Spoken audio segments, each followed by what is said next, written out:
think that impacts balance. All right, welcome everyone. I'm Mindy Eisenberg. Hello, Dr. Gretchen. Hello, Suzanne. I want to do a few introductions and then we'll get going. Just so you know, if for some reason you have to leave, this session is being recorded and we will send out a link. So anyone who registered will get that recording link. And with that, I'm Mindy Eisenberg. I am the director of Yoga Moves MS, and we provide online and in-person adaptive yoga for people who have MS. We are a nonprofit. We focus on the yoga and we focus on holistic health and wellness education. And we're very excited. If you haven't met us before, please come check out our offerings. We have on demand, so you can do it on your schedule. Even if you're from Ireland, you could practice some yoga, or you can, if you're on Eastern time or a time zone that works for you, we have live classes every day. And with that, I want to introduce Dr. Gretchen to you. I think most of you know who she is. She's quite famous, and in the MS world, most certainly. She is a physical therapist and she's an MS specialist. And I might add, in the last year, she's become a best-selling author of the Missing Link book, which is the essential guide to walking strength and balance for people with MS. Just a little bit about her, because there's so much to say, but after graduating from Simmons University in Boston, she developed a physical therapy program for MS along two of the city's top MS neurologists. Dr. Holly utilizes the concept of neuroplasticity in her online MS wellness program, The Missing Link, to help her clients reduce fatigue, get stronger, improve their balance, and walk better.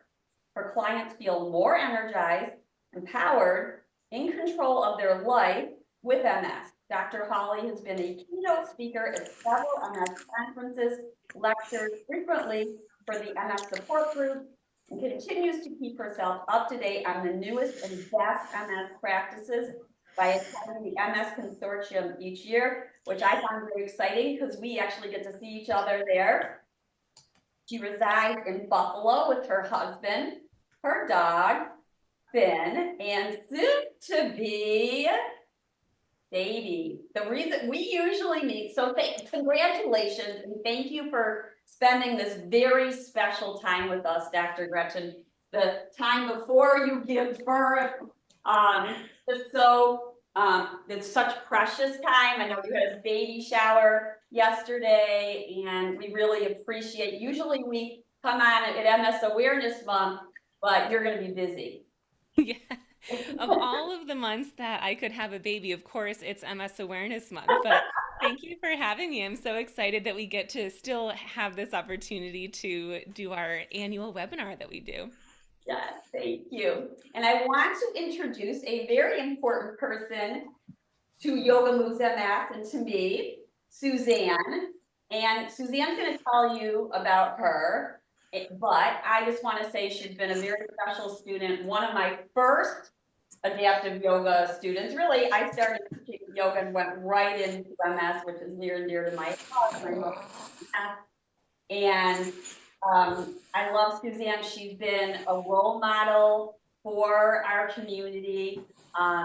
She participates in many different ways, including she's very artistic and helps out at our fundraisers with centerpieces, and she's a lot of fun to have in class. And she also keeps us on time, or she tries to at least. I'll stop. You talk now, Suzanne. Wow. Could you please spotlight Mindy and the lady that's with her? Because she's currently a little thumbnail on my screen. I can see all these other names. Yeah. You're a tiny thumbnail. Can't we have you spotlighted, please? Who, me? They are spotlighted. We are spotlighted. Dr. Gretchen, do you see us spotlighted? I do. What you might be able to do is in the upper right-hand corner. I've already tried that. It won't let me do that. It won't let me do it. If you view speaker instead of gallery. Is anyone else having issues with the spotlight? You should be seeing Dr. Gretchen. Okay, thank you. Thank you, Gretchen. Thank you, Gretchen. You're welcome. I will say, because people are, when they're unmuted, if you hear the background noise, that will be the spotlight for us. So if everybody else was muted, then it would focus on just whoever's speaking at the time. Yes, we need everybody to be muted right now, but I forgot to mention, please put your questions in the chat. And then for the last 15 to 20 minutes, we will address questions. And then of course, right towards the end, we'll announce the winners of the raffle for the prizes. So you have to be online live to win one of those prizes, including Dr. Gretchen's missing link, a free month back. So you definitely want to stay on. Before we start, can Dr. Gretchen say what she told the other woman about how to spotlight? I have a few people commenting in the chat. Okay. So if you're having concerns about the spotlight, make sure in the upper right corner that you have it on, rather than gallery view, you want it on speaker view. And that'll help you for the spotlight. So make sure, write your questions in the chat, and we're keeping a log of them so we can go through them. All right, Suzanne, you're on. A little bit about your MS journey, and how MS impacts you, and then perhaps about how MS impacts your balance, since that's our topic today. Okay, my name is Suzanne, and I have been going to yoga since Mindy started a few years ago now, and 18 years ago. Yes, 18 years ago, and I do rather have the in-person than the one online, but definitely I find that the yoga is like a lifeline for me. When you get MS, I don't know how everybody else's attitude is, but mine is that, this is how my life is, and it is what it is, but yet I do whatever I can to make it so that I'm positive about everything. All the good things that happen, I like to put that in as something that is a positive thing for me. So I try to be as positive as possible. And you are. Sometimes it Well, takes every so hard often work. you get a little grumpy, but most of the time you are positive. And it's hard sometimes, but I mean, I think that the attitude about how we deal with this is very important, because it can be very frustrating, and I've dealt with that. But I think that if we haven't, okay, so I don't want to keep going on. So if I just like to be positive, and that's how I am, and my balance has changed. I've had some worse times in my life where I've had to have a walker, and I wasn't walking that far, and then I got better, and now I'm actually walking. I can walk across a room, although as I tell Mindy, I said I look like a penguin, but I'm walking. A really cute penguin. But I am walking, but it is nice to feel like I have a tiny bit of control over it. And if I can find something else that can help me get more control, I'm open to anything, because it's just I just don't want to get worse. I want to work at getting something a little bit better if there is something. And I think that this is something that really can help me. Thank you. Can you step back just a little bit? How MS impacts you over the years? Well, it did everything, it like with anything,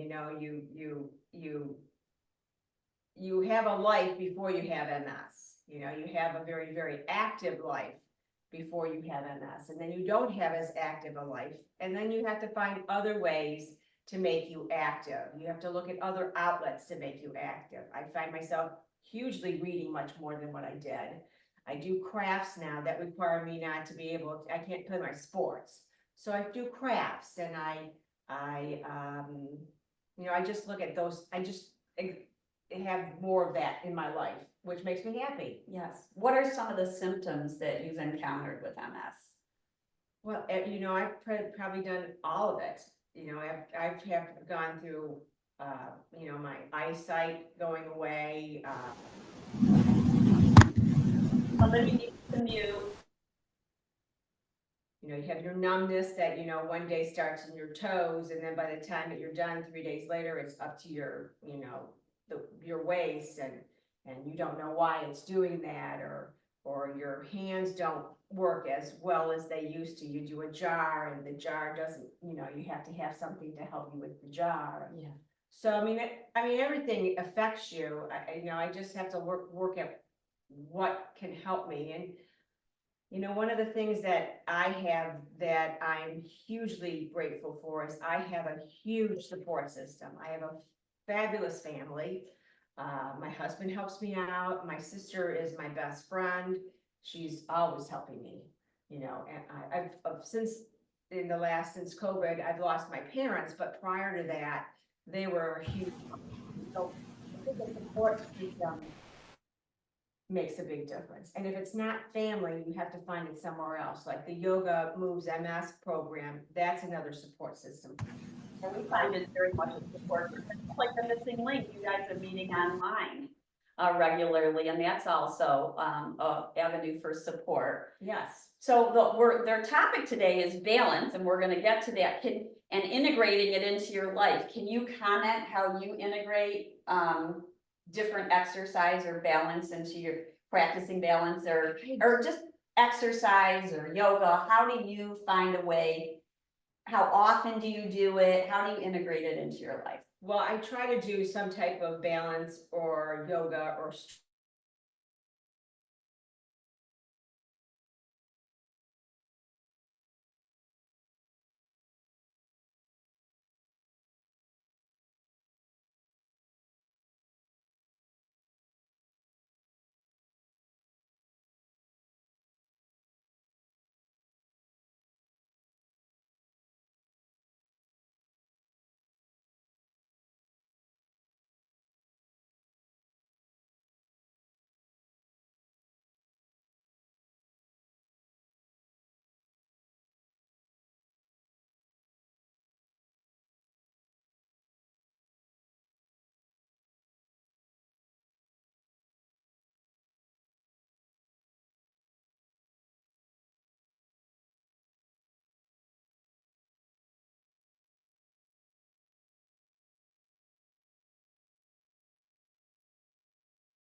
You gotta. Oh, do you hear me now?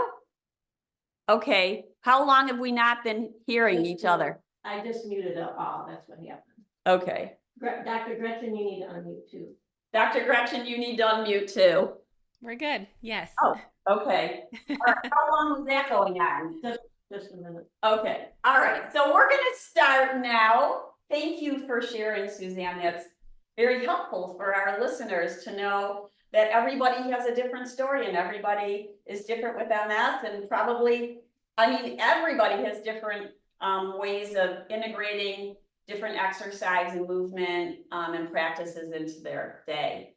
So I would like to start with just a little breathing exercise just to get us in the moment, and know that in yoga, we'll say not only is the breath the foundation of yoga, meaning if you're breathing, if you're consciously aware of your breath and breathing in a functional way, that is the practice of yoga, no matter what your posture, pose, or movement looks like. And our breath impacts our balance. For instance, if the breath is erratic, or halted, or really fast, or really slow, it's going to impact our balance. So let's start by taking a hand on the belly. Dr. Gretchen's got that belly there. She's going to feel her baby. Putting the hand on the belly as you breathe in, and you should feel some expansion in the belly. And then as you breathe out, you'll feel the belly soften back down.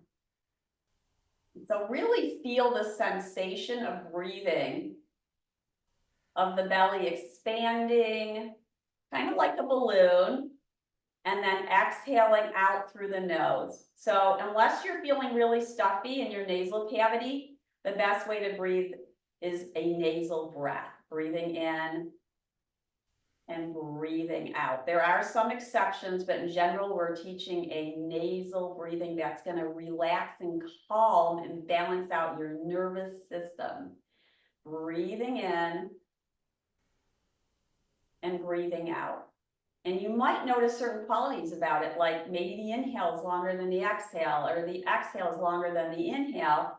And that can impact our balance and how we feel. Like an inhale is more going to impact energy, bringing in fresh air. And then an exhale is going to be more of a softening, but it also can be used to strengthen. So just know that whenever you're feeling imbalanced, probably the best place to go from a yoga perspective would be to come to your breath. Find some seat or stance. You could do it really any place and just come to your breath. So with that, let's talk, Dr. Gretchen, can you talk about the different factors that impact imbalance, like our visual system, our vestibular inner ear and proprioception, maybe define that and how MS impacts that and what balance and imbalance looks like with MS? Absolutely. One thing that I find is that most of the people that I work with have the idea that the reason that they are feeling off balance is muscular. And that can be true, but most of the time with MS, it's so much more than that, which is why if you've ever experienced doing strengthening exercises and you feel yourself getting stronger, but your balance isn't any better, it's because you weren't focusing on these other areas. So, muscular is just one reason why you might feel more off balance or unsteady. But the vestibular source is another reason. That's our inner ear system. And if that is off, we can feel unsteady. We might feel dizzy. We might sometimes feel like we're angling more in one direction than the other. So, our inner ear vestibular system plays a huge role. Our sensation plays a big role. If you can't feel your feet or feel even your calves, your knees, your legs, that's going to play a big role in balance. Your visual system, if you have any type of lag or delay in your vision, between your vision and your muscles or your body, that can play a role. Proprioception is the ability of your body to know where your limbs are in space. So as you're taking a step forward, or even just sitting up tall for those that don't walk, if your body can't sense where you are in space, you're going to feel off balance. And I'm glad Mindy asked this question because I think it's so important to address those areas. Because again, if you don't know that those might be impacting you, you might think you're doing the right exercises and you're just totally missing the boat because you're only focusing on the muscles. Yeah, thank you for that. So how does MS impact these three? Like we know MS can impact vision. You mentioned something about a delay and Yep. Yeah. So MS for sure, we know that one of the neural pathways and nerves that can be affected is the optic nerve. So that can play a role in our vision, which can also play a role in our vestibular system in our inner ear, because the vestibular system is our inner ear balance, but it also is highly connected to our vision. And with MS, you can have a hypomobile vestibular system, meaning you go to look this way, maybe someone called your name as you're walking or sitting up tall. So someone calls your name, so you go to look over here, but your eyes didn't move quick enough.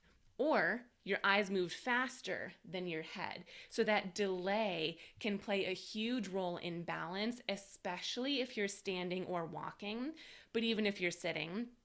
MS can also be the reason that you might have less sensation in your feet or lack of the proprioception that we were talking about, where you can't tell where your leg is. So in MS, what often happens is if you can't tell where your leg is, instead of placing it forward in front of you, you might actually place it across or out to the side, and you'll get this type of gait where you feel like you look like you're drunk because your leg's not going where you want it to go. Most of the time, that's proprioception, not necessarily just plain old muscular weakness. So where is it that people with MS can make a difference in their balance based on these three factors and then the symptoms, or even root causes of MS? How can we make a difference? Yeah, so I think first and foremost, it would be determining which of these areas feel like they are true for you. Like, do you feel like you have difficulty putting your foot where you want it to go? If so, then you would want to focus on more proprioception based exercises. One that I do in the missing link that is my favorite is you have something in front of you. I'm just going to use this pen because that's what I have here. But you put something in front of you on the ground, and you can do this seated or standing. You lift your leg up and you go to tap the thing, in this case, the tip of the pen, with your heel, ideally, and then put your foot back down. And then lift and tap and down. Yeah, you can use a yoga block. You could use a water bottle, but the taller the item is, the harder it's going to be because you do need to use more leg strength. So sometimes I happen to have, because we're doing our nursery soon, this is a swatch of what I might use for my curtains. I could put this on the ground and I'm specifically going to aim for this strawberry or for this pink line. Like, you pick something really specific, but this will not be raised high off the ground at all. It's going to be in the same alignment as the floor. So you don't have to lift your leg up as high. But practicing putting your foot exactly where you want it to go is more of a proprioception exercise that can massively improve your balance and reduce that looking like you're drunk as you're walking, because you're able to improve the proprioception. So that's an example for that one. That's pretty cool. And that's something you could do through, at some time in your day, put something down and try to touch it. Absolutely. Under your foot. Yeah. I even say, like, if you see a piece of lint on the ground, you could tap that piece of lint with your heel. Or if you have tile flooring, pick a place where it's the perpendicular lines between the tile and aim for that area. And if that's too hard, pick a bigger item. You could aim for this entire square if you wanted, if it's too challenging at first to aim for the strawberry. So it'll be different for everyone based on the height of the item that you use and how big the item is in terms of width. There's two questions. One is, do they do the sitting or standing as it heels or toes? What would you say, Dr. Gretchen? Would you do this exercise seated or standing, and your toes or your... Great question. So it can be both, and I'll actually demonstrate this one. So I'm going to use this just because I've got it. So I'm going to back up. You can do both seated and standing. So you would pick something on the ground, and you need to be close enough. If you're too far away, you're just going to be reaching really far. So it's somewhat close to you. You're going to lift your leg and tap your heel and down. And the reason that you want to tap the heel is because when you're walking, in an ideal world, when you're walking, when you take that step forward, you're going to go with your heel first. Heel toe, heel toe. It's just more proper gait to tap with your heel first. It's less likely to cause drop foot and tripping. So the way it would look seated is just like this. And you can imagine if I'm using a taller item, it'd be more challenging because I'd have to lift higher to tap that item. So I like using low items.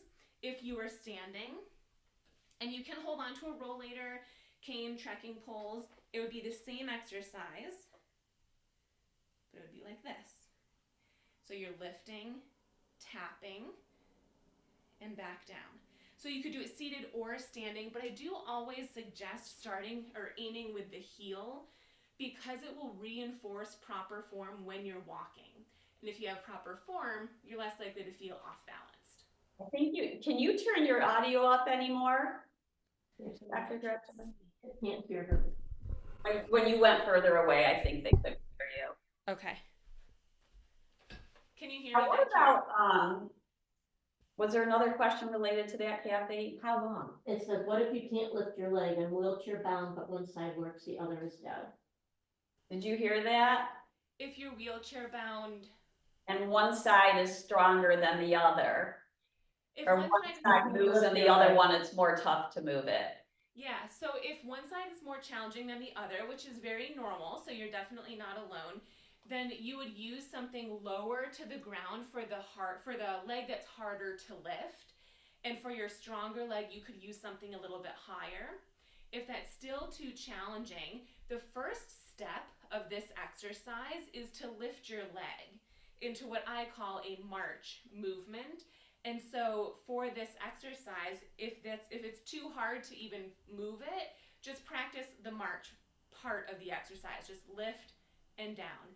Even if you have no movement at all, just simply practicing that exercise, your brain is trying to find a way to get your hip muscles moving. So I always encourage you, even if there's no movement, still practice the exercise so that your brain has the opportunity to strengthen or find a neural pathway. Then for your stronger leg, choose something to tap that's a height that works for you. So seated or standing, a lot of strength or a little strength, it's still an exercise that you can do. Okay, why don't you come closer to the microphone because they're still not able to hear you. And maybe we should take more questions towards the end. Well, I'm just, only reason I'm asking is because it was related to that. this particular one, because also the question was drop foot. Oh, okay, so the other question related to this is drop foot any different? How does drop foot play into this exercise?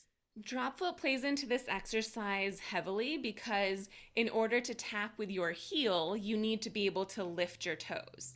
And so if you have difficulty lifting your toes, which is usually what causes drop foot, that's going to make it really challenging. So one exercise you can do to improve that is simply practicing sitting with your feet on the floor.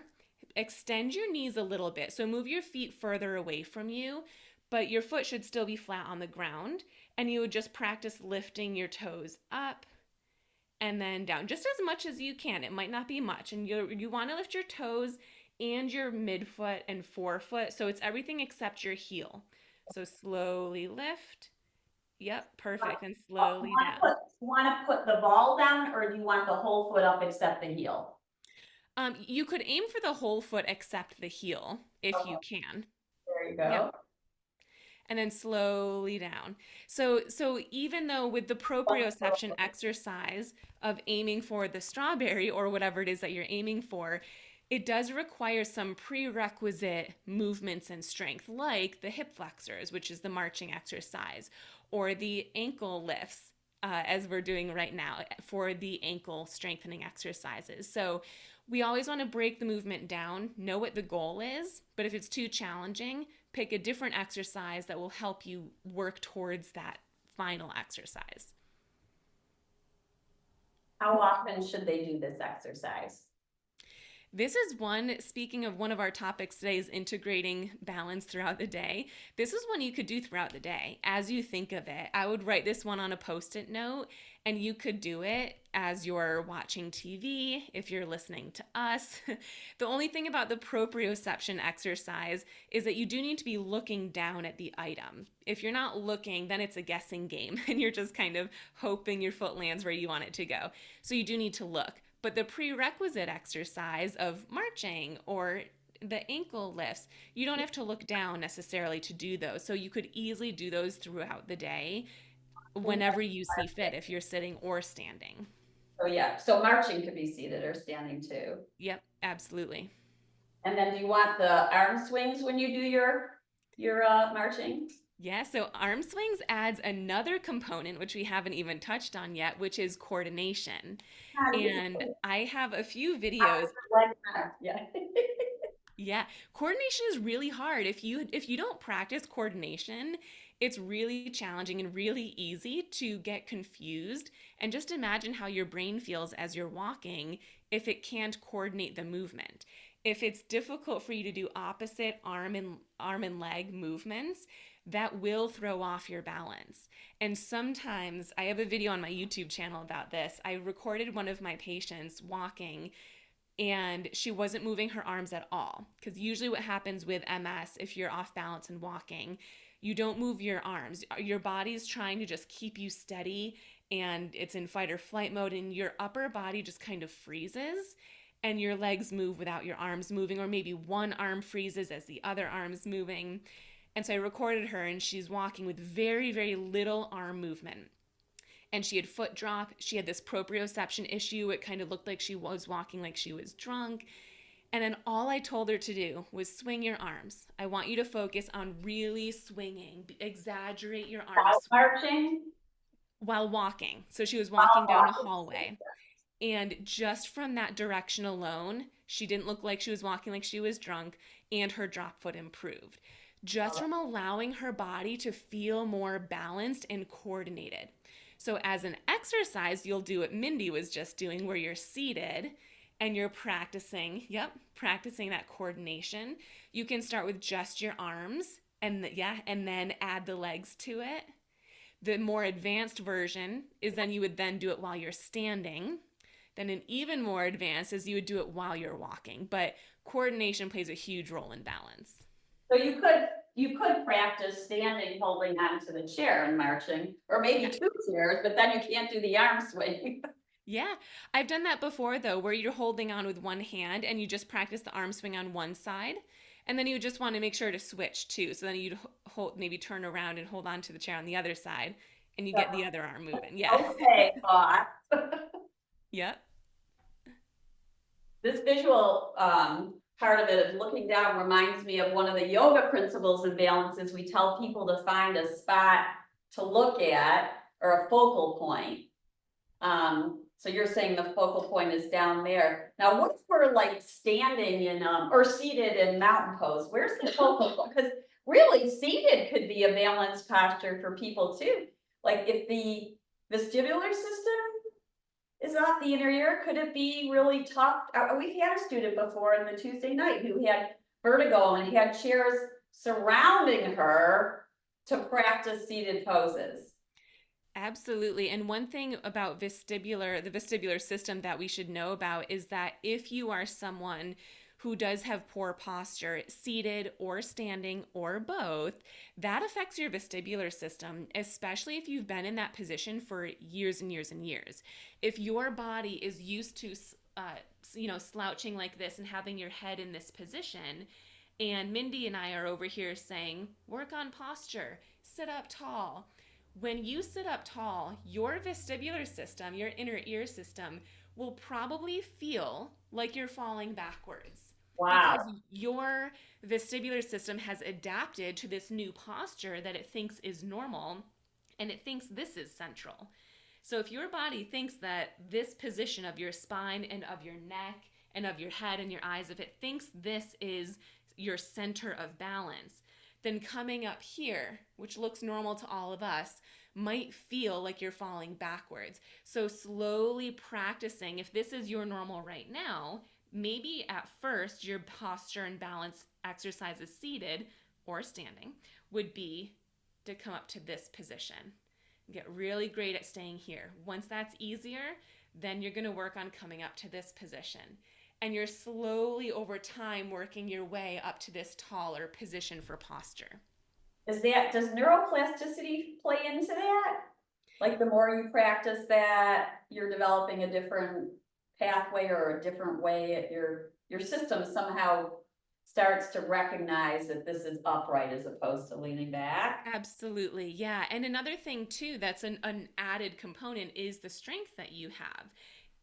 Right now, if you're used to this, coming up here might be impossible because you don't have the strength to. But through neuroplasticity, your neural pathways and muscles can get stronger so that eventually this feels easier. And this feels easier, and then this feels easier. So it is a combination of using strengthening through neuroplasticity concepts and our vestibular system, and they work together to make this posture more doable. And at first, you might feel like you can only hold here for 30 seconds or 10 seconds, that's okay. Start there. It doesn't need to be holding it for a minute right off the bat. Do what you can and work up from there over time. So this is a little bit divergent, but in yoga we'll say like look at the horizon or look around eye level for either seated or standing. What do you think about that? And then what about like with walking or practicing certain types of movement? Do you want to look down or do you want to look eye level? Yeah, that's a great question. So it really depends on lots of different things. In an ideal world, we would be eye level. We would be looking up. We can look around more easily at that when we're looking at eye level. And so that's the ultimate goal. And as you're working on these exercises, the goal would be to start looking higher and higher up so that you're at more eye level. But if your sensation, going back to sensation that we mentioned in the beginning, if you can't feel your feet, and or if your proprioception is off and you don't know where your foot's going to land, it is going to be safer at first to look down. Now, you're not going to be looking down like this. I don't want anyone's head being down here, but to slightly angle your head down and eyes are looking down at an angle to see where you're going, because you need that feedback. Your brain needs that tactile and visual feedback to see what your leg is doing, because you don't have the proprioception necessary at this time, or you don't have the sensation necessary. So usually I have people gaze at a downward diagonal, and then as you're getting stronger and better and more proprioception, more sensation, then we look up. I like that idea of not moving the head as much, even when you're looking down, because that can help our posture. So when you're seated, getting to posture a little bit and how it impacts balance, where's the center of gravity? Like when and how does the center of gravity play into this? And where is it seated and where is it standing ideally? Yeah, in an ideal world, our center of gravity when we are seated is right in the middle of our hips. And you can get a sense of where your center of gravity is right now. If we all sit up tall, ideally away from the back of our chair if possible, and just ask yourself, where is the most of my body weight? Is it way back on your butt, like your sitting bones? Is it way forward, more near your hip flexors? Is it somewhere in the middle? And you can even move around to change where it is so that you can get a better sense. So move your body weight forward so you can sense where it feels like when you're in that position, put it all the way back, and just kind of come back to your normal. And ideally, it would be in the center of your hips. So you should feel very steady and sturdy there.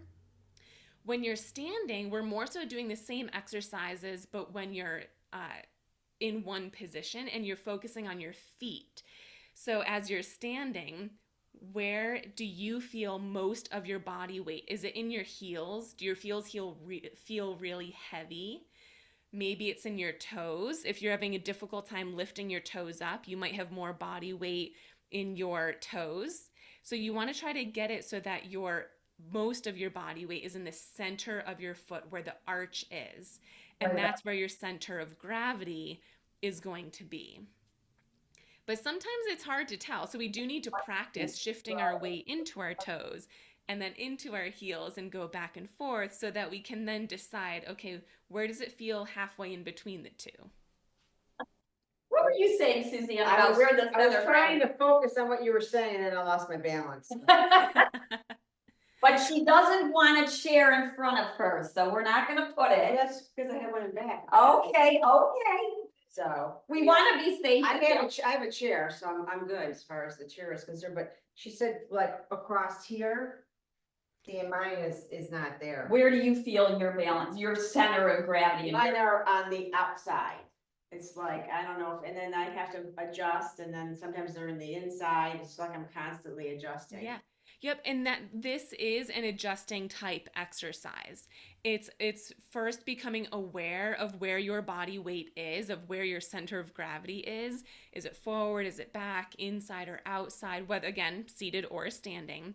And then from there, deciding, okay, what do I need to do? What adjustments do I need to make to get my body weight and my center of gravity in the arches of my foot, like halfway between my toes and my heels? And it takes this tiny little movements of, maybe it's forward, backwards, depending on where you're starting, these tiny movements of just adjusting. Once you feel like, okay, this might be it, this might be what she's talking about, stay there and try to hold it for as long as you can and get really good at having balance in that position. So Suzanne was saying, It's work right now. is on the outside of her foot. Well, and then I move on the inside and then I'm moving around. So I have to really, really, really focus. Yeah, it takes a lot of concentration, especially if you've never done this before. It's a lot of work. This is work. This is work. So another concept, we'll say, the big toe mound. What kind of role does the big toe mound play in balance, and how do you feel about like really focusing on pressing that down, especially if the weight is on the outside of the foot, the pinky side? It's going to be really important to press down on that big toe mound if you're someone who has a lot of weight on the outside of your foot. Some people with MS, though, have a lot of weight on the inside, and that can then lead to knees knocking inward or knee kissing, or weakness in certain areas and tightness in certain areas. So then you wouldn't necessarily want to focus as much on that, but more so middle of the foot and pushing your weight outwards. So generally speaking, we do want to use that big toe and that big toe mound. It's going to be great for balance. It's going to be great for pushing off as you're taking a step forward. But it's with MS, it's really going to be different based on how your body has adapted to your weakness and difficulty balancing so far in life. And it might be a little bit different based on where your body weight is. Now, what about bending the knees a little bit? Will that be helpful for shifting the weight to the center of gravity? Absolutely. Yeah. If your knees are locked, if they're fully straight, it can make reacting to the environment, to the floor, to our feet, and adjusting much more challenging. And if you think about athletes, when they're like the football players, especially, if you look at them before they start, their knees are bent, they're kind of hunched down, because we feel more stable and centered when we're in that position. So we don't want to be in that crouched position in real life situations, but slight knee bends help dramatically with adjusting and feeling more balanced. One of our poses in yoga is chair pose. I know you love the pose, right? Yeah. This pose. She's like, yeah, well, I love it. Most people don't love it, but so the center of gravity changes in this pose. Like the weight goes where, Suzanne? Where do you feel the weight in your feet? Well, it's more in my, now it's moving around. It's moving around. Usually it goes to the heel. Yes, it is in the heels. It goes to the heels. So where is the center of gravity? And do we want to bring our chest or our spine up while we're doing this pose? And then push down the butts up, of course. Yeah. And I think, again, that's going to depend on each person. First, you guys know proper form because you've been working together for a while. For some people, if they just bend their knees like that and kind of squat into chair pose, they might feel more balance or more weight in their toes instead of their heels. So again, it's all about asking yourself that question of get into the exercise, get into the pose, and then ask yourself, where is my body weight? Where is most of my weight right now? Is it in my heels? Is it in my toes? And then adjust so you feel more centered and balanced, and then do the exercise from that position. But generally speaking, yes, when you do chair pose, it should be more in your heels. And the reason for that is because your shoulders are more forward. So if your weight is in your toes, you're going to feel like you're going to topple forward. But if your shoulders are forward, but your weight's in your heels, it evens you out so you can feel more balanced. So would a good exercise to be like, let's say you're in the kitchen and the kitchen counter is in front of you. Will you just humor me and put the chair in front of you? If somebody would pretend this is the counter. No, you stand there. And then could this be a place to play with? Because you have something for safety that you could possibly put your fingertips on for that proprioceptive touch, if you will, I guess. Because when we're touching something, it affects our balance, right? Yes. Yeah, absolutely. And then, so let's say we're in the kitchen, waiting for something on the stovetop to warm up or whatever. And so we're holding on. Could we, play here with center of gravity and where's the weight in our feet? And maybe doing, you mentioned heel lifts, Yeah, possibly lifting heels up while doing this. do this all the Oh, time. roll through the feet. Is that something you do? When I'm standing in line, and Yeah. I do this all the time. Or, but then let's say, like in yoga, sometimes we lift up onto our tippy toes, find a spot to stare at and breathe, of course. So that would be something you could do. You can do that seated, by the way, too. You want to show seated, how heel lifts look.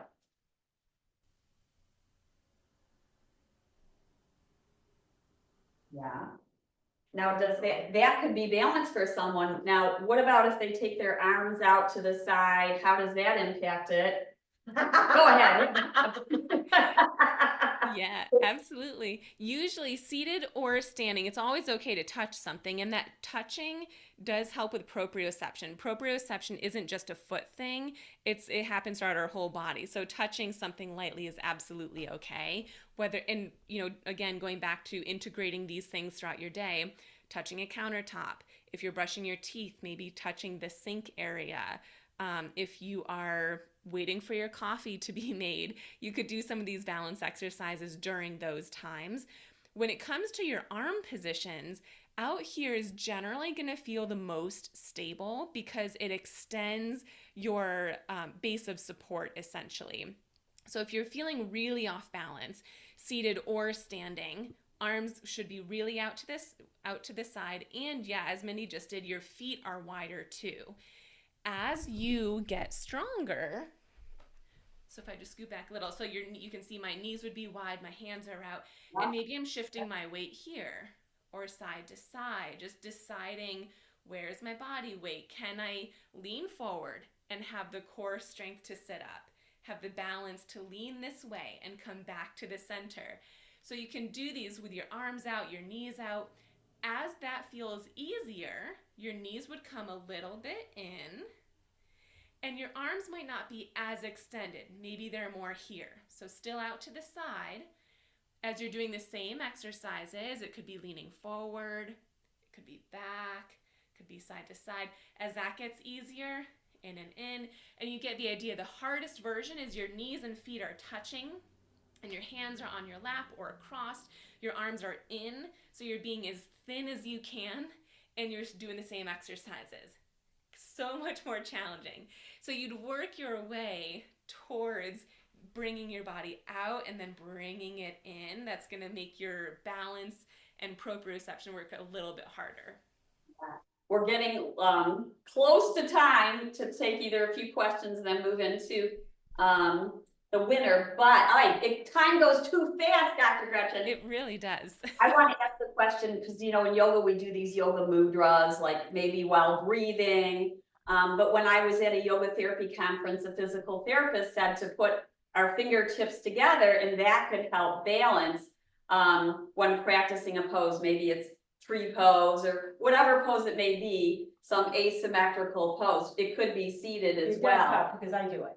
She does it and it helps. Maybe you could explain why that helps to touch a body part or touching the. Yeah, there's a lot of MS specific research actually that shows that all we need for some people, all we need to feel balanced is one point of contact. And so oftentimes when we feel off balance, we put our whole hand, both hands, fully down on a counter or fully on a mobility aid. We put a lot of weight through that hand. But in reality, especially if you're more in the earlier phases of feeling a little bit more off balance, this research shows we just need one point of contact. And so what that can mean is, if we go back to the waiting for your coffee, one finger on the countertop as you're waiting for your coffee and doing some of these balance exercises, and lightly, or in this case, even just touching your own finger. It doesn't need to be a surface potentially, your brain will sense the same level of pressure here as you pushing down on the counter. And so it's using that research of just one point of contact. Just start there, one thing, touching something. Does that help you? If not, if you still feel off balance, then you can go to maybe 2 points or 3 points, touching the countertop or touching more fingers. So that absolutely relates, and that's what the research says to support that. We could keep talking and talking. So one concept we didn't quite get to is that, well, we did with the feet, how important it is to sense the sensation of whatever that feeling is. We tell people in yoga, the focus of the sensation that you're feeling at the bottom of your feet or in your hips, whatever is touching something to help you balance. It might be the sensation of your hips touching the chair, but then other strategies are like pushing down through your feet, and then you start to feel that muscular action that's going up the legs and even up to the spine and skull. So that rooting down, we call it root to rise. But if you touch your muscles while you're doing that, you'll see that they activate from really pushing the floor down. Yes. Another concept is hugging into center, like, so where is our midline? If we were to draw a line down from the top of our head all the way down to the in between my feet, that midline of energy. So you push down through your feet and pull them towards each other. You could do that with your hands, like your hands are out here and then you're isometrically pushing them towards each other, or even holding something like a book and pressing in to find your midline. And what happens when you do that, Suzanne? When you push into the block and you push down through your feet, what are you feeling in your body? I don't know what I'm supposed to say. I don't know if I. Well, just say what you're feeling. Push into the block. What are you feeling? Do you feel muscles activating? Yeah, I do feel muscles activating and I feel steadier. You feel steadier. Okay. So what is that about? What activates? So we got muscles activating and Right. maybe some, are you feeling anything in your belly or your core area? No, because no. Oh, she's not feeling it in the core. What was that about? No, what, why? No, I'm not. Okay. All right. Well, sometimes I do. Are you pushing down to your feet? Well, I'm trying to. Sometimes I'm, I can only push so much. I don't have the ability that. Ooh. We don't allow this. I don't in class, Dr. Gretchen. Is I'm not having allowed. a difficult time right now. Okay, she's challenged. So pushing down, pushing down. Do you feel anything, any sense in your legs or? Yeah, I feel it all over. Oh, you do feel it all over. Yeah, I feel my legs and I feel my arms. And then, of Okay, course, my so back, not but so then- much in your center. I don't really feel it in my core, but it is all Okay. over my body. Well, one yoga trick we do is to put the block in between our thighs. Oh, that's, yeah. And that often will start to engage the core, just Yes, to it feel does. it. You don't want to walk around like that, but it might be a way to feel it. To put like an exercise ball or a block in between there. Right. Yeah. So what's the role of core? Yeah. Well, I think there's two things happening there. One is you're just by having something like the yoga block with either of those exercises you just demonstrated, it requires you to use more muscles. And so often when we're doing exercises, our body just uses the muscles that are strong and not the muscles that are weaker. Why would it do that? Like it's trying to get its biggest bang for its buck. So by activating your arms or your legs, or depending on where you're putting it, or even just by cognitively thinking about pushing your feet and rooting down into the ground, it requires that you use more muscles, and doing that can help you feel more balanced. So I love that exercise. It's such a great way, especially if you're not feeling it in a certain area. But I actually love the conversation that you guys just had, because so often when you should be feeling something in your core, but you're not, one reason for that is because you weren't focusing on using your core. Our core never wants to work first, usually, unless it's already strong. So we're more likely to use our bigger muscles, our glutes, our hamstrings, our quads, and in that case, even your arms pushing into the yoga block. You have to be very mentally aware of engage my core. What does that even mean to engage your core? Can you tighten your belly muscles? Can you use your abdominals, whatever's there, to pull your belly button in towards your spine? It has to be mental awareness. And so much of what we're talking about today is being mentally aware of where is your body weight? Are you using your core? Can you activate it? But the core in particular plays a huge role in balance. And more times than not, we're not even activating it and we don't even realize it. So paying attention to using our core before any exercise that we do can make us feel more balanced. Well, that's a great idea. So that is something you could practice during the day. What were you gonna say, Suzanne? I said, I didn't even think about using my core. And I- So if you, Not what you told me to do. Yeah. Do this and do my. Those 18 years of practice. So the place where we focus on in yoga with the breath, it's the end of the exhale where you're pulling your pelvic floor and your belly in, which is a whole nother discussion. But that is, this exercise of like pulling your heels towards each other very often helps at least me to start to feel it. I don't know about anybody else. I'd be curious. But we are coming towards the end. We're going to take some questions from people. I know I have so many things on the agenda and didn't get to everything. And so Kathy, can you say any questions that are coming out right that you? Well, I was going to put them in the chat. So Okay. Dr. Gretchen, try sending multiples. So I'm going to have to send multiples because there are quite a few. Okay. There's a lot of questions. that works. Put them in the chat. Yeah. And we can focus on the balance. I saw a few come in just as we were talking that were more about strength or stretching. So I'll try to answer the balance ones first, just because that was our theme for today. Okay. All right. So, first one's about stretching. And then we can, if there's time, we can come back to the stretching ones. That was last time. They should go look at our talk from last year. We did a whole thing on stretching. That's true. And I think I actually posted that one on my YouTube channel. So we should be able to share that. If anyone did miss that last year, that was such a good one. Okay. Best, can we do anything? Stretching.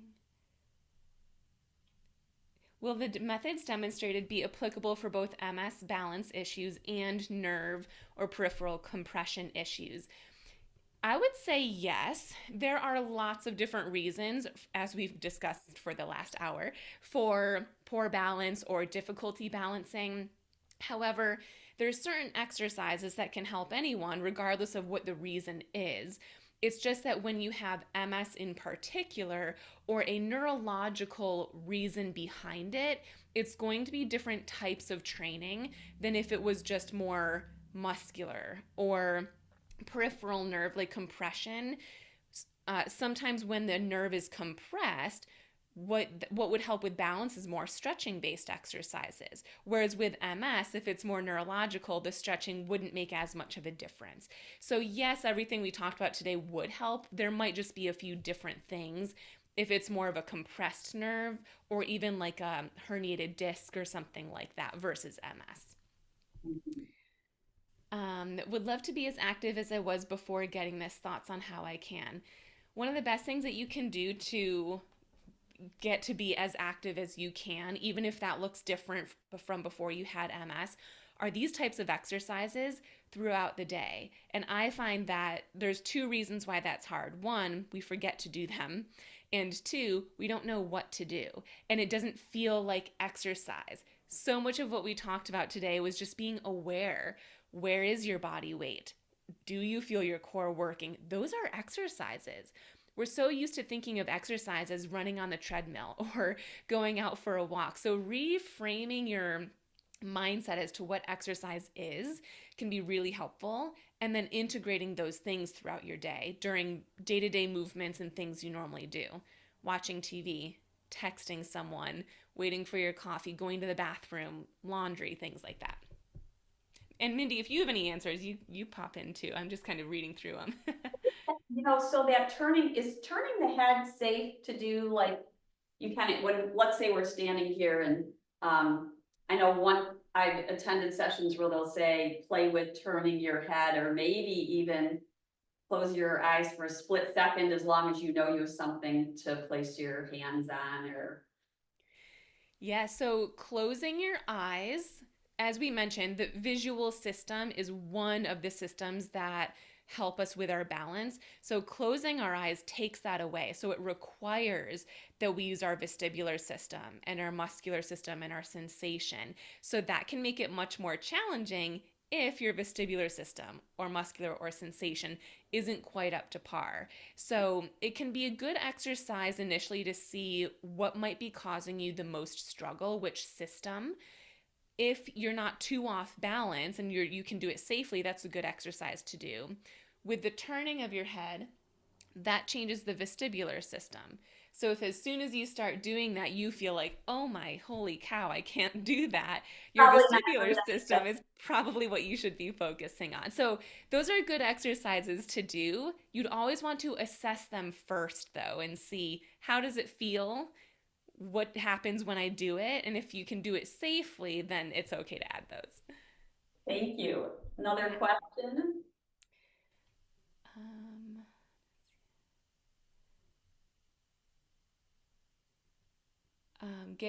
this is a good one. Any exercises, so this is more strength related, but I think it's more balance related too. Any exercises to get my big bottom out of my wheelchair.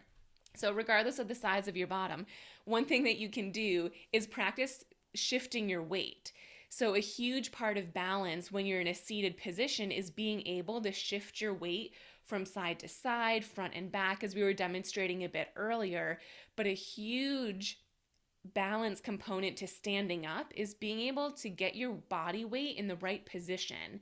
So there's two things for that. One is I'm sitting mostly towards the back of my chair right now. So a great balance and core strengthening exercise I like to do is scooting forward. Can you scoot your butt forward, even just slightly? Can you scoot it back? That's a great exercise to get stronger at, to help with standing up. And then the other one is shifting your weight forward. Can you shift your weight here so that your shoulders come as far forward as possible without falling out of your chair, and then come back up to neutral? And then forward again. So this is a weight shifting exercise. You're shifting your body weight forward, and then you're coming back.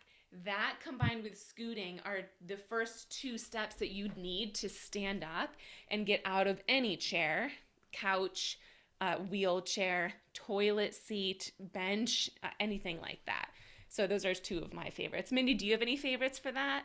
Well, I was thinking as you were talking, a lot of times we have people practice getting up and down from the chair, and if they're in a wheelchair in a chair, we might put another chair in front to play with that. Suzanne's in front, so something like this where you might just get your butt up, just a buttocks up, just a millimeter. It doesn't have to be very far, and we're pushing down, and then the hands may be on something in front of you. That starts to really work these guys. And eventually pressing down to rise up. And then the same thing going down so we don't plop down, because that hurts. Yeah, This will also build strength. yeah. So I think of those, it's just that rocking motion. We do that a lot, playing with the core and activating it. What do you think? Yeah, I do that, going up, going down. I do one of those exercises. What also can be helpful, I didn't bring it next to me, but a cane or a stick, and holding that, and I feel like that gives some momentum holding onto that, or even sometimes we use a yoga strap or even a yoga block, and using that to play with as we come up. Yeah, It doesn't have to be very far. Right. I also was just reading an article that was very similar to what you were just saying about the yoga block, but it was instead of having a weight in front of you, and that can help you with transferring your weight forward. So if you're in a gym or if you own this, it could be something like a kettlebell. What's that? You mean holding a weight? Holding a weight, yeah. So it could be like a dumbbell, a kettlebell. It could even be, if my water bottle, let me close it first.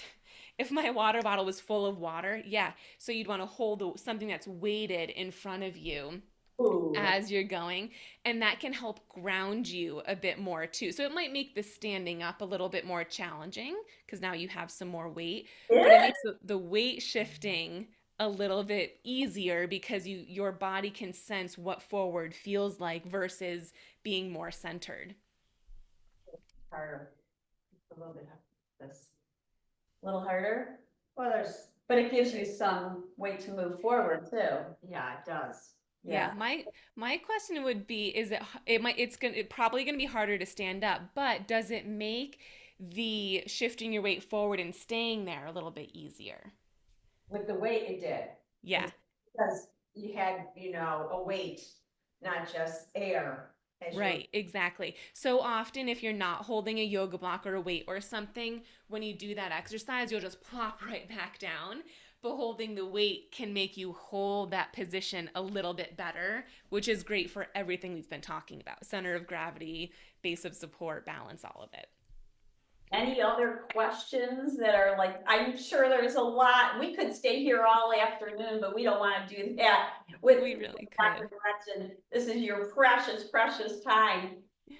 I'm trying to see. There's one question. Where did it go? It was something about a baclofen. Any of these exercises that we're talking about today, should they be avoided if you have a baclofen pump? Um, One thing that I always suggest for everyone who has a baclofen pump is see how the exercises feel for you. Today, we didn't talk about any type of twisting based exercises or tipping or leaning or anything like that. And activating your core is okay to do, and an exercise you should do even with the baclofen pump. So I feel like all the exercises we reviewed today and the poses today should be fine, but always listen to what, baclofen pump or not, listen to what your body feels like. If it doesn't feel good for you, modify it. If it still doesn't feel good, skip it, move on to the next exercise. But every exercise should feel okay for you. It shouldn't feel like, I'm just doing this because Mindy told me to, but this actually kind of hurts. Modify. There's so many different ways to modify exercise. Well, they don't let me tell them what to do. They do what they want anyway. But Yeah. but one of our students on Thursday just had a baclofen pump put in, and his posture is incredible. There's just more strength and core being activated. Like, there's a big difference in the way he presents energetically. He is way more, he used to be more like that, and now he's more upright like this. Yeah, that's a big awesome. difference. So that's really helping his alignment and posture quite a bit. One question I want to touch, I don't know how much longer we want to stay on, so maybe this will be the last question, but this is a really good one. So we talked a bit about sensation, and the question is, what can you do to increase the sensation in your feet, which again plays a huge role in balance. So there's lots of different things. Yeah, Minnie's about to show one of them. One thing that I like to do is desensitize our feet by feeling different sensations. And so one way that you can do that with something that you might already have at home is by putting a bunch of dried rice in a bucket or a Ziploc bag or something big. Put your foot in there and just move your foot around. And what you should feel ideally as you pick it up, pick the rice up, put it down, move your foot around, roll, whatever you want to do. You should feel the sharp edges of the rice, but also the smooth edges of the rice. And that is a really great exercise often to start feeling more sensation in your feet. But there's also other tools, Mindy, if you want to show what you're holding, there's other tools that you can use at home. Desensitizing, when it feels to me like it's more sensitizing, but why is it called desensitizing? So it's called desensitization exercises if you feel like the sensation that you're feeling is bothersome. So you can have hyper sensation or hypo sensation. So if you have hyper sensation, this is going to help desensitize that, because when you first put your foot in, it might feel like, oh my gosh, it feels like I'm on pins and needles. This is so uncomfortable. But you can train your foot to understand that this is not pins and needles. This is rice. And you're looking at it. And so that it can desensitize a foot that is hypersensitive. but for hyposensitive, it can increase the sensation. I see. Okay, thank you for that. So sometimes we just have students do things like this, just tap their foot, or just like you were doing marching, barefoot can be very helpful. Or using your knuckles and giving yourself a little massage that way. Or really giving yourself a massage, or sometimes we use a tennis ball or one of these neuro balls that has little pricklies on it. But either way, a tennis ball works great, and then press down, either seated or standing. You want to make sure you're safe when you do this, but pushing down on that is going to change the sensation in your feet. And Suzanne, yeah, so when you stand up, I can feel that the foot that had the ball underneath it feels very different, feels more grounded than the other foot. Yeah, and you can use anything for that. Like if it's too hard to get the rice, or if you don't have this ball, you could use, like, again, I'm just going to use this pen that I have. This is a smooth surface. If this is my foot, I could tap my foot with this pen. I could stroke it up and down. I have a coaster here that's a cloth coaster. This is a different sensation than the pen. So you just get different sensations that you have lying around. It doesn't have to be anything super creative. This weight works too. Yeah.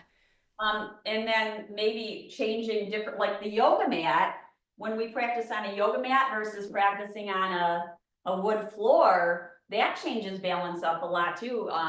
I've noticed students feel, or I feel different practicing on the mat can be actually sometimes harder than practicing on the floor. Yeah, absolutely. And everyone's so different with that. I have some clients who they feel so much more stable without socks on, without shoes on, right on the floor. And then I have other clients who feel much more stable with shoes on. And I don't think anyone asked this today, but I get the question a lot of which is better, shoes on or shoes off. I always think it's best to practice both because in real life situations, you're going to be in both situations. At home, you might have your shoes off. But if you have to go to an appointment, you're probably going to have shoes on. So you're going to need to be able to move and balance and, walk with your shoes on too. So I have a preference for focusing on both just because think about what happens in real life and try to simulate that. So I think it's time to announce the prizes, Dr. Gretchen, or the winners of the raffle for anybody who's on live. Open your ears up, your outer ear and your inner ear, and listen for Dr. Gretchen. You're gonna say who the winner is of each prize you have and what the prize is. Absolutely. So we have two prizes. And I've got the names over here. So the first prize is a 1-month membership to my online MS wellness program, The Missing Link. So this is the program, it's video based where you will get access to all of my favorite MS specific exercises, including balance, like almost all of, if not all of the ones that we talked about today, as well as strengthening, stretching, walking, calendars that will tell you exactly what exercises to do. And a huge component of the Missing Link is all of the live events that we have. So some are exercise classes taught by me and other teachers. We have guest speakers like MS neurologists that will come in, and monthly live Q&As where I get to chat with you guys kind of similar to this and answer questions and such. So we have monthly, semi-annual, and annual memberships for that, but we're doing a 1 month today. And the winner for that is, I believe she's still on, Brenda Nadon. Do you guys know who that is? Wait, what did you say? I didn't hear the name, no. Brenda Nadon. Nadon, Nadon. Oh, I see she commented. Oh, there we go. All right. Awesome. So Brenda, we will reach out to you with all the information for that. So be on the lookout in your email for how to activate your membership, Congratulations. And then the second winner that we're going to choose is going to receive a copy of the Missing Link book. So this was the book that I launched back in July, and it has so much information there. I feel like it needs to be sold with highlighters and post-it notes and whatnot. But we cover so much about different exercises and modifications and best ways to manage MS, including things like determining your why. Like, why is this important to you in the first place, so that you can stay consistent and on track for the long haul. There's an FAQ section where we kind of troubleshoot through different types of things that can pop up as you're exercising. So the winner for the book is how do I pronounce Gabrielle Blair. I believe she's still on. So Jill says great book, highly recommend. She's on, yeah. Awesome. So again, we'll reach out to you, Gabrielle, for your address and all of that. But congratulations, and thanks for everyone for popping on today. And Mindy, you have giveaways as well. Yes. So our first one is 3 months to our on-demand system, which is called Yoga Moves On Demand, and you will find all kinds of different videos in there, and some of them are on balance, practices balance standing, practices balancing in the chair, and even on the mat. So you can pick what works for you, and then we have all kinds of stretching in there and strengthening and facial yoga and breathing, and there's some meditation and mindfulness, and we're always updating that with new videos. So you should find what you can't, what's going to help you. And if not, please let me know, because that means we need to add it to the on-demand, which is a growing library. And I can't even remember. Do you remember how many videos are on there, Kathy? Oh, a lot. A lot. You've looked at it, yeah. But what's nice about it is you can practice on your time. And there's some exercises or practices are like 5 minutes, and others are 10, 20, 30, 45, even an hour. So you can pick how much time. So no excuses. Everybody can find 5 minutes in their day. So the first person we have is Shannon White. Is Shannon White on now live? She is on. Yay. All right, so we have Shannon's email.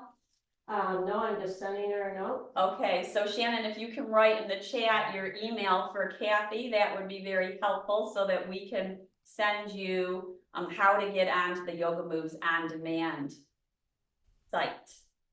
And our next prize is the Adaptive Yoga Cards. And the Adaptive Yoga Cards were developed, actually I have to say this, Suzanne's in the cards. Her picture, she's very famous, and she is, yes you are, look at you're on today. But so all the people on our cards are to our students. There's Suzanne, she's right there, see, there you are. Yep, there she is. I'll bring it a little closer so you can see.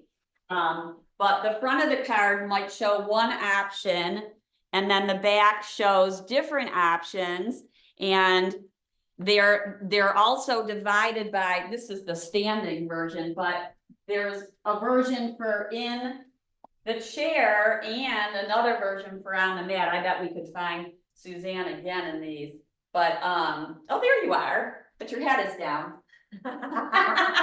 So she's doing a version of goddess pose with her head down, and here's her head up, seated. So you made it in there several times, Suzanne. You're very famous.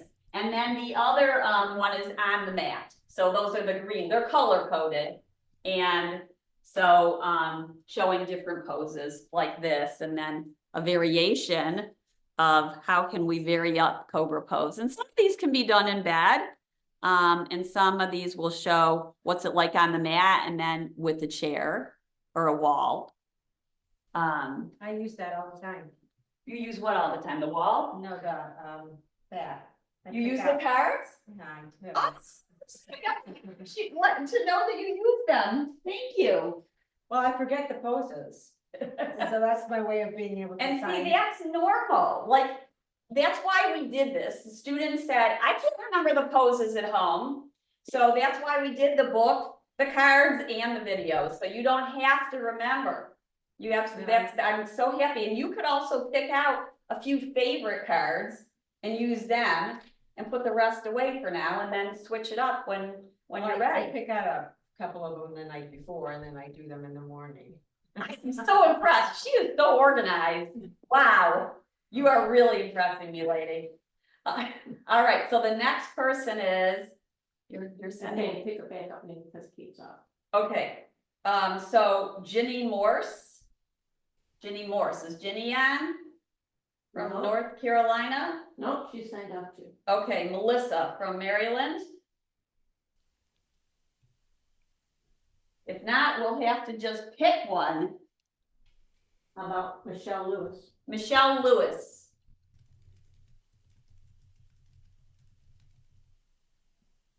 She's on. Let's see, I'll send. Maybe she's on mute or, well, so Michelle, if you're on, we need your email so we can communicate with you, or your address. Well, we can email you for your address or your phone number or something so we can contact you to mail cards. There's also an e-version of it, but we